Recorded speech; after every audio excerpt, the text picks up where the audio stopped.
Hello there, what's the story, what's the crack, how y'all keeping? This is the ThePandaPuncher. Yes, ThePandaPuncher, welcome back to Let's Play some Hearts of Iron 4. We are still the Bohemian Empire, and it's been quite a while since I played this game, so I'm probably going to take a minute here to just recap where we are, for my sake, just as much as yours. So, it is the 14th of January 1941, and in the last episode, I think it was, the war with the Soviet Union was officially declared between, obviously, the Axis and the Soviet Union. Now, things are a little bit different than they would have been in World War II, obviously, at this stage. At this time, the Germans were still very much had a non-aggression pact with the Soviets, so they could focus primarily on the Western Front. But things are slightly different. Obviously, we still exist. Don't exist as Czechoslovakia, but we exist as the Bohemian Empire. We joined the Axis so that we could keep our territory. Simply as it's as simple as that. Then we do have our own little war goals. So we focused on taking out Hungary, Bulgaria, Romania, Greece, and we helped with the initial push against Poland and grabbed a few territories there. But due to the pact that is signed between the Soviets and the Germans when splitting Poland, we lost a bit of the territory we gained there. But we built up our forces, we took some territory, we gained some resources, we gained a couple of provinces with ocean borders, so we can start thinking about some naval technology, but that's not the direction we're going at this moment.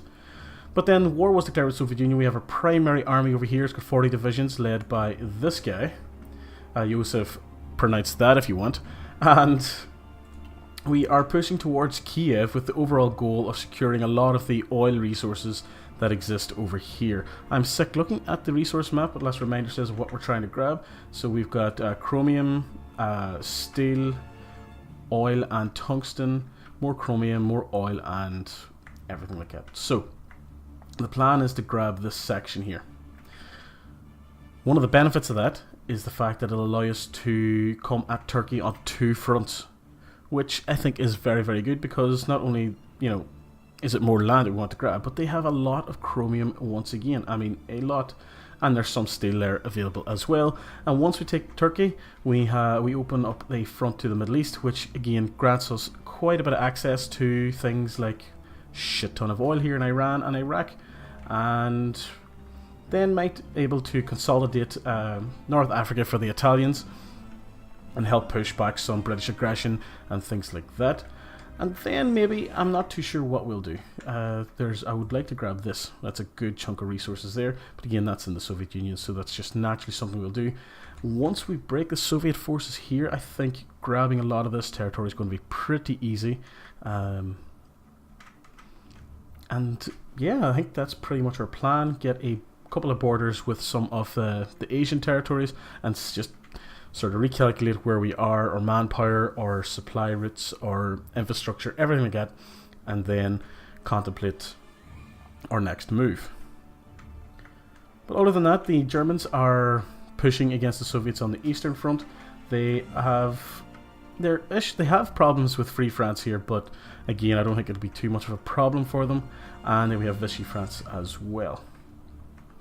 So far, it's going well. I can't complain too much, and only thing I did notice when loading up is that there's a few Belgian troops and everything landed, and a few other Allied troops landed here, and some Italian territory. So I'm going to take this, I just want this actually, army here, and we're going to give it a front of this, an offensive line of that. No, hold. I want an offensive line of that, just to help out the Italians so that this doesn't become a bigger issue than it already appears to be. Home guard is fine. We've got everything protected that we want to protect, and we're half pushing, half not pushing against the Soviets here. We have come up against another river crossing, which is giving them a defensive bonus, and they are holding out pretty well in Odessa. But I think in the long run, due to the massive front they have to defend, we should eventually break through their defenses. So we're at war with China and the People's Republic of China. We're at war with all those people. That's the Allies. We're at war with the Soviet Union, Mongolia, and Tuva. We can modify our government. We have no national focus set, no divisions of basic training, insufficient resources, and resistance to occupation, which has been dealt with, so we can get rid of that. You get rid of the insufficient resources, no divisions of basic training. That is fine for now. National focus. Is there anything? I know we are near the end of our national focus tree, but there's probably... Do we go on to the air stuff or... Mechanization, let's go for that. I do want to convert a lot of my infantry units to mechanized units. 1 for speed, 2 less manpower, and various little things like that. Modify government, there's not a lot else we can do except for the 2 naval things, and I'm pretty content with all the other choices we have made. So, let's get one, and we can get another one. Let's just get both. Naval maneuver, expert with naval speed, and we'll get the air defense. Because why not? And let's unpause. We are on speed 3 because we are in a bit of a big fight over here. We'll see if any of these numbers start to change soon. We are pushing here, which I'm okay with. If we can sort of get this border up to here, that'd be fantastic. And maybe shorten our front line so that more of our troops come down and help out along here. It's an option. The other thing we should probably be doing is focusing on probably building a few more planes. So we do have quite a bit in terms of planes. We're only making 3 a week of them.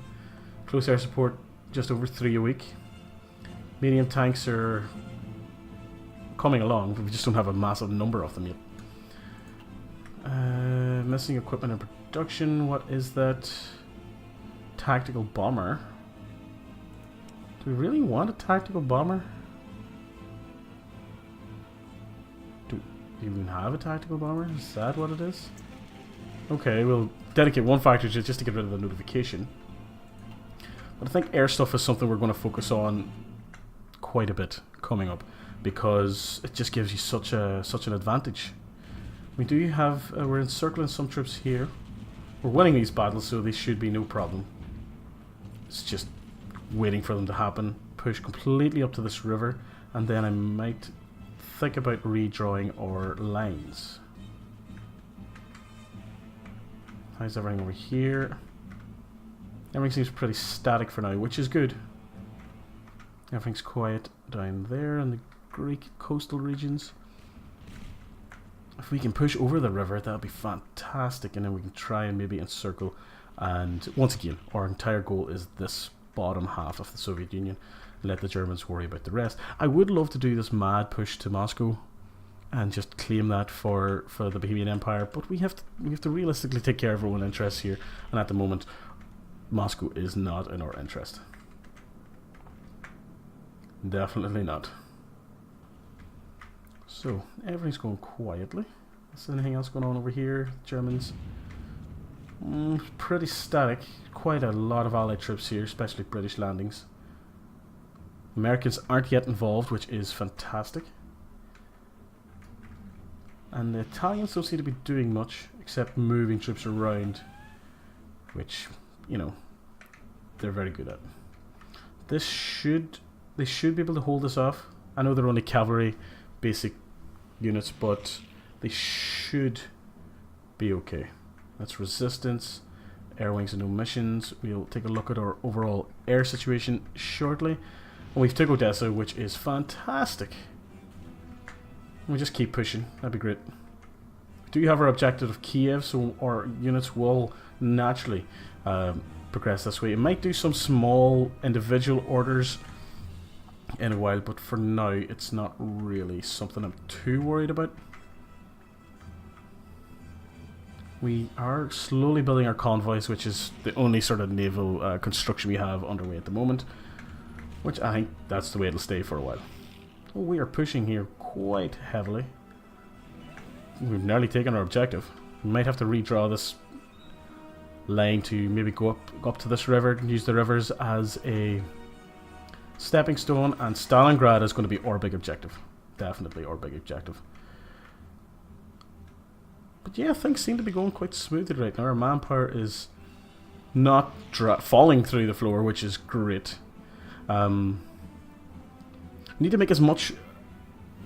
need to take advantage as early as possible of having a strong Germany as our ally, so that whenever things start to turn and if the Americans get involved, that we are pretty strong in the east, so we don't have to worry too much about the west. And if we're strong in the east, that means Germany's strong in the east, so they won't have to dedicate as many troops to the side as well, and that means they'll be able to better handle any sort of allied pushback in the west. That's my thinking anyway. Whether it'll work out like that is another thing altogether. So just slowly pushing these people back. Some Germans retreating and maneuvering. Not winning these battles here. But then we are concentrating the Soviet forces. Now, do we have a tank unit down here anywhere? Yes. I want you to start doing this. Is it shift? Yes, it is. Just go along the coast, essentially. And whoopsie, that is not what I meant to do. What you're seeing is I was looking up stuff that might have happened on this date. Alright, can we really? There we go. Just down to there. See what sort of progression you can get on your own, and if it fails, it fails. It's alright. But that's the benefit of having a little tank, so you can just sort of make these little moves, extend the border. I know it does extend the border, and it might extend our front line, and then our troops start spreading out a wee bit, but we'll tackle that if that is the case. But for now, I think it is interesting to explore the potential options that we can exploit here. The Germans don't seem to be pushing quite as well as us, but then I would guess that the bulk of the Soviet defense would be against Nazi Germany, especially due to the fact that they have a beeline straight for Moscow, and yeah, the Russians don't like to give up Moscow too easily. Stagnating a wee bit. We've lost yeah, about 5,000 men from our manpower. It'll be fine, it'll be fine. We're getting a pile of warnings about air superiority and potential naval landings and all that fun stuff, but for the most part we should be holding off. If this ever... Let's see your defense force. Your plan is just a no-go, which makes sense. It's a big front, we only have 6 units. They're not the best units in the world. You're low supplies, which isn't good. You're trying to go through there, which just isn't going to work, little tank. It's just not going to work. Is there anything I could be doing here to... Suppose if we go to construction, what are we doing? Building military factories, radios. Infrastructure is pretty important, so let's get all them to the top, because that is pretty key. It's definitely not going to be helping our supply in the slightest. So the sooner we get them repaired, the better. We have 1, 2, 3, 4 full stacks of civilian factories dedicated to building here, and then a few there. One just got damaged because we dropped one. Yeah, another river crossing, which is going to hold us up for a while, but we are pushing from this flank, which should hopefully help. I'm not too sure. Again, this isn't the usual pace that I've played this game at. I would normally be on like speed 5 the entire time and just go for it, wing it. Why not? But I'm slowing it down a wee bit, intentionally, because it's YouTube. Or I'm playing it for other people to potentially watch in some capacity. But for the most part we are winning. It just feels slower from my perspective. We are suffering greatly from the low supplies. It might be worth, if we start to stagnate entirely across this front, to hold back for a while and get our supplies up, get a wee bit of planning prep and all that lovely stuff, and then push again. But then that also gives the Soviets time to dig in and other bits and pieces like that. So we've got that research done. Let's get the next. You're already researching this technology. Fine. Encryption, decryption. 4 days to the next land doctrine one is done, which just gives us a general boost across the board, and it's something I have been. Nationalist Spain has joined the Axis, so that should help in the long run. And volunteer forces and transfer, that's great. Resistance to occupation, not so great. We are stagnating across the board, so you know what, you sir, you are going to halt just for now. Just hold. Get a bit of supplies back up. And we got fucking hammered in manpower there. Ow, ow, ow, ow, ow, ow. Let's go to speed 5 for a bit. Should be okay. The Soviets will keep attacking, but that National Spain has joined.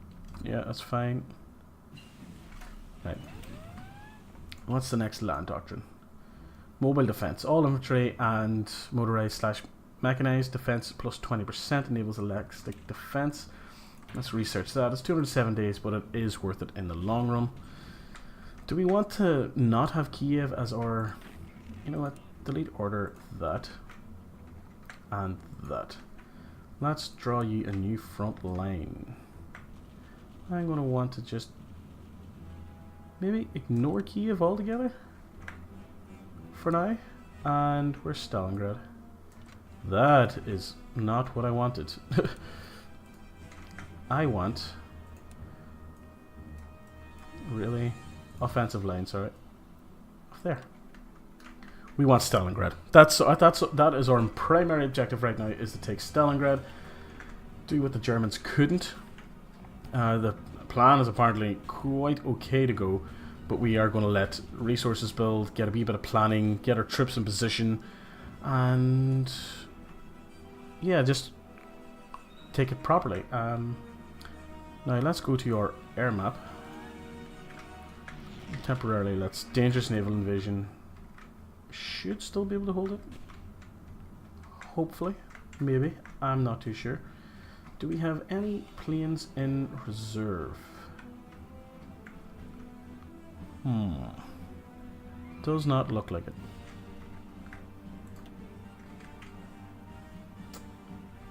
Yeah. You're flying exactly where I want to fly. You're doing the missions I want you to do. I don't have any new air wings to add. So, yeah, it's just they have more. The enemies have more planes. Yeah, the currently active enemy bombers is 448. We have 193 support planes, 217 fighters, 71 active bombers, but overall they just have more air superiority, which is drastically slowing down our progress, which is unfortunate, but it is what it is. So, a more focused front line. Hopefully, you know, our supply situation improves, and then we will make another push quite shortly. Now, do we want to risk creating some more divisions? What's our logistics like? We are very short on anti-tank, bunch of artillery.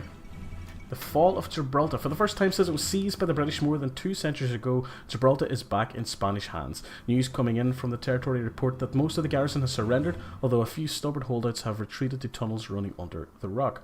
At a press conference in Madrid, representatives of the government stated that Gibraltar is henceforth to be considered Spanish territory in perpetuity. British diplomats have unsurprisingly debunked the statement, dismissing it as utter nonsense. So, we are talking... whereabouts are we talking? I always forget where Gibraltar is. It's around here somewhere. Anyway, Spain have taken it. That's the thing. Balearic Islands, is it? Yeah, there it is, there. Okay, well, here it is. Spain have taken it. So, we're holding here, which is the main thing. It's all we need to do for now. Build up reserves, and yeah. Motorized, we've got a lot of motorized. Lots of support equipment. We're losing light tanks. We've got 134 medium tanks, and we are in a deficit of fighters. that's all to be expected due to our production levels, and yeah. We could... I'm trying to think, is there something we can do with our... Back? In what way is our infantry made up? It's anti-tank. You know, we could get rid of that. Can we... Back? Remove. Do we do a motorized unit?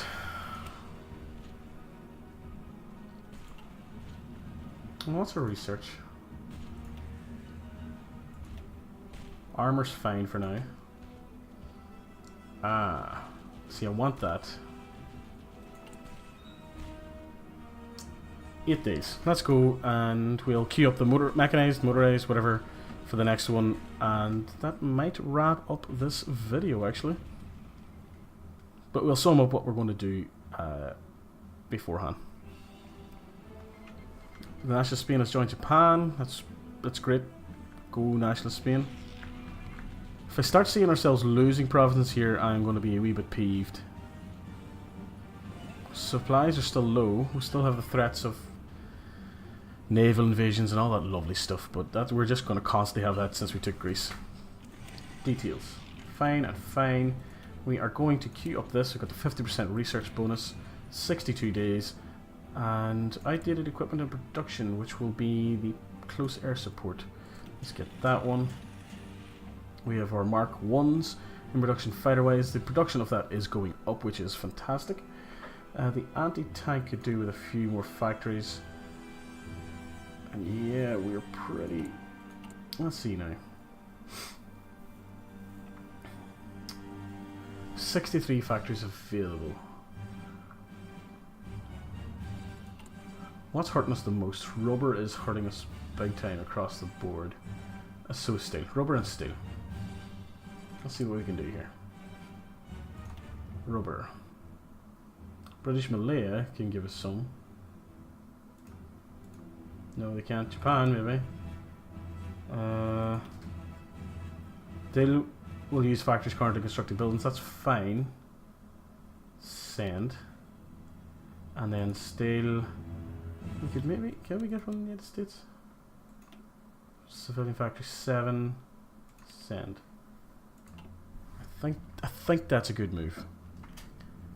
Because if we can get more production going, that'll just help us massively in the long run, and it just makes sense. Doctrine discoveries, details, fine and fine. War College will get us what? Planning speed plus 10, military leader class minus 50%, starting level, new army leader plus 1, gain 1 research slot. But we need these two, so we're going to go for support units. And yeah, let's see how that affects our production. Ah, that's a lot better.